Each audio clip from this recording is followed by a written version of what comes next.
पाकिस्तान ने जिस तरह से सीज फायर किया और एलओसी पर रह रहे निहत्थे लोगों की जान ली, उससे हर कोई गुस्से में है।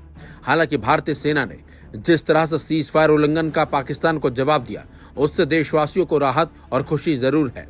वहीं अब एलओसी पर तनाव कम होने से दोनों देशों के बीच शांति बनी हुई है, लेकिन भारत में पाकिस्तान को मुंहतोड़ जवाब देने की अपील लगातार हो रही है और मांग की जा रही है कि पाकिस्तान और आतंकियों को पूरी तरह से मिट्टी में मिला दिया जाए। इसी बीच बागेश्वर धाम पीठाधीश्वर पंडित धीरेन्द्र शास्त्री भी पाकिस्तान पर भयंकर फायर होते दिखे। धीरेन्द्र शास्त्री ने अपने बयान में पाकिस्तान कुत्ते की पूंछ तक कह डाला और कहा कि कुत्ते की पूंछ में चाहे जितनी पुगरियां डालो, वो टेढ़ी की टेढ़ी ही रहेगी। पंडित धीरेन्द्र शास्त्री यहीं नहीं रुके, उन्होंने प्रधानमंत्री नरेंद्र मोदी को सलाह दे डाली कि वो पाक अधिकृत कश्मीर को भारत में मिला ले। उन्होंने कहा कि इस पवित्र काम के लिए यही सही मौका है। पंडित धीरेन्द्र शास्त्री ने कहा कि पाकिस्तान की गलत हरकतें अब बहुत हो गई। अब केवल मिसाइल दागने भर से काम नहीं चलने वाला, एक बार फिर पाकिस्तान के टुकड़े होने चाहिए। पाक अधिकृत कश्मीर को अब भारत में मिलाना होगा। पाकिस्तान की हर हरकत का मुंहतोड़ जवाब देना होगा, क्योंकि लातों के भूत बातों से नहीं मानते, उन्हें मनाने के लिए लठ ही बजाना पड़ता है। साथ ही उन्होंने कहा कि पाकिस्तान पर उन्हें पूरा भरोसा है, चाहे कितने भी समझौते कर ले, यह हर समझौते का उल्लंघन जरूर करेगा। बता दें आपको, पहलगाम अटैक के बाद भारत सरकार ने ऑपरेशन सिंदूर शुरू किया। इस ऑपरेशन के तहत भारतीय सेना ने पाकिस्तान के अधिकतर क्षेत्र में बैठे 100 से ज्यादा आतंकियों को मारने के साथ ही दर्जनों की संख्या में पाकिस्तानी एयरबेस को तबाह कर दिया। इससे पाकिस्तान को भारी नुकसान का सामना करना पड़ा है।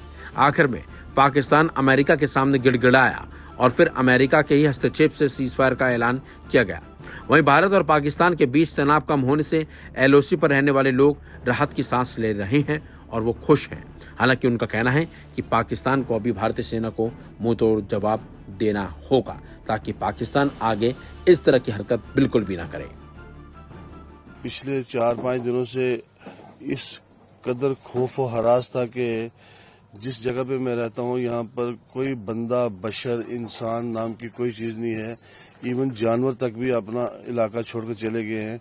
बस चंद लोग ही हैं जो शहर को संभाल के रखा हुआ है जिन्होंने। तो मेरी गुजारिश ये है कि ये जो सीज फायर हुआ है, ऊपर वाले की दुआ, हम दुआ करते हैं ऊपर वाले से कि ऐसा सीज फायर रहे और ये आए। मैं तो कहता हूँ जब तक इंसान जिंदा है तब तक सीज फायर रहना चाहिए। अमन से बड़ी दुनिया में कोई चीज नहीं है। गोली किसी चीज का हल नहीं है। जब कभी भी कोई बात बनती है वो टेबल टॉक से ही बात में बैठ के ही बनती है। तो हमारी गुजारिश रही कि दोनों गवर्नमेंटों से कि सीज फायर को कायम रखा जाए और इन लोगों पर रहम किया जाए। लोगों ने आज क्या देख लिया सर? सुकून की जो बात की है, सुकून तो लोगों में आया है जी। कल मैं कह रहा हूँ कि कल हम लोगों ने यहाँ पर मैं बेसिकली हॉस्पिटल में काम करता हूँ, तो हमने वहाँ पर स्वीट्स बांटी हैं जब ये सुनने में आया कि सीज फायर हुआ है। लेकिन उसके कोई शाम को जब अंधेरा पड़ा तो उसके बाद ऐसे न्यूज में आया कि बॉर्डर जो दोबारा डिस्टर्ब हो गया, कहीं से वायलेशन हुई है सीज फायर की। सबसे पहले तो मैं अल्लाह का शुक्र अदा करता हूँ कि अल्लाह ताला ने इस बड़ी मुसीबत से, इस बड़ी परेशानी से हमें निजात दिलाई। सुनने में आया है कि सीज फायर हो चुका है। तो 7 दिन से हमारा जो ये चौकी बल का मार्केट है बंद पड़ा था। तो जब जान है तो जहान है, लोगों को अपनी जान की पड़ी थी। रात को जब सुना कि सीज फायर हुआ तो काफ़ी खुशी हुई। अब अल्हम्दुलिल्लाह थोड़ा थोड़ा मार्केट खुल रहा है। लेकिन इन 7 दिनों में जो हमारे इस इलाके का नुकसान हुआ है वो लामहदूद है। यहाँ हमारे इस मार्केट में भी शेलिंग हुई है। काफ़ी दुकानदार भाई ऐसे हैं जिनकी दुकानों में शेल लगे हैं, जिनकी दुकानें टोटल ख़त्म हो चुकी हैं। आपने देखा भी होगा, वहाँ आगे शटलें टूट चुकी हैं, अंदर का जो सामान था पूरा टूट चुका है। और ख़ासकर ये उतना बड़ा मार्केट है भी नहीं। इसी मार्केट के सहारे यहाँ के लोग अपनी ज़िंदगी का गुजर बसर करते हैं। लेकिन 7 दिन से जो ये मार्केट बंद रहा तो काफ़ी नुकसान हुआ है। आज तकरीबन 6 दिन के बाद हमारा मार्केट थोड़ा थोड़ा खुलने लगा है। हमने बड़ी राहत की सांस ली है। आज 6 दिन के बाद थोड़ा बहुत दिन को सुकून आया है कि ये सुनते हुए कि सीज फायर हो चुका है।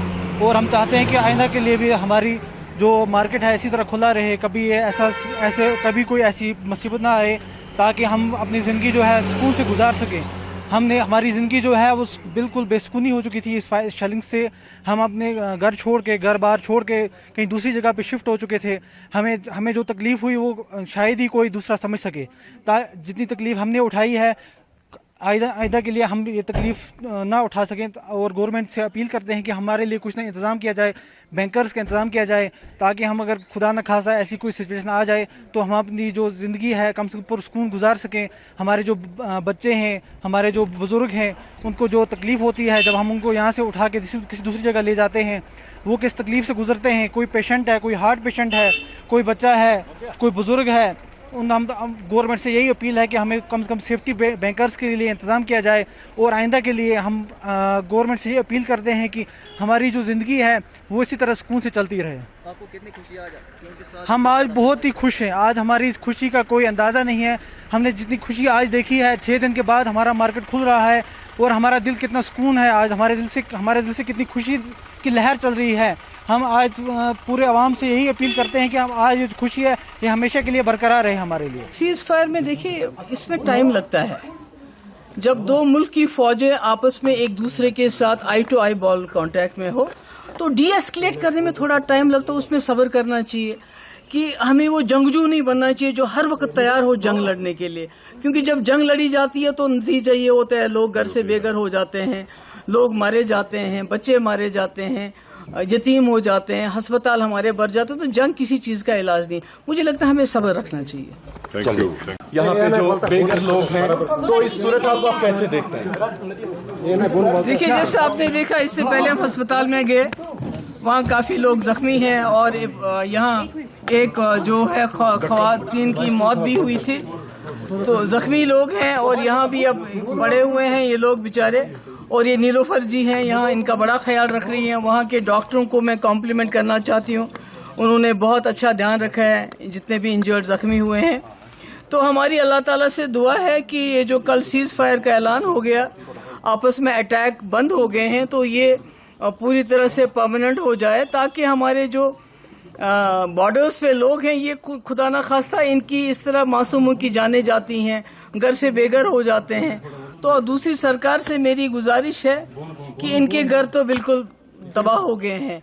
एक तो फिलहाल इनका कहीं ठिकाना, कहीं रहने का कोई क्वार्टर वगैरह कहीं इनको बसाया जाए और इनको माली इमदाद की जाए ताकि ये दोबारा अपने मकान बना सके, क्योंकि बड़े गरीब लोग हैं बेचारे, क्या करेंगे, कहाँ जाएंगे, तबाह बर्बाद हाल में है।